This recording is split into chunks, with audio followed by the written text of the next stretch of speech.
আমার মূল উদ্দেশ্য ছিল যে মহিলারা যে পৌরোহিত্য করতে পারে এই বিষয়টা নিয়ে এখনো আমাদের সমাজের অনেকে জানেই না যে মহিলারা পৌরোহিত্য করতে পারে।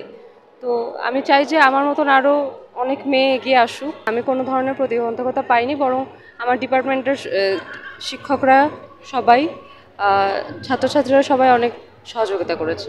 পুজো অন্যবারের মতন এবারের পুজোর অনুভূতি অনেক ভালো।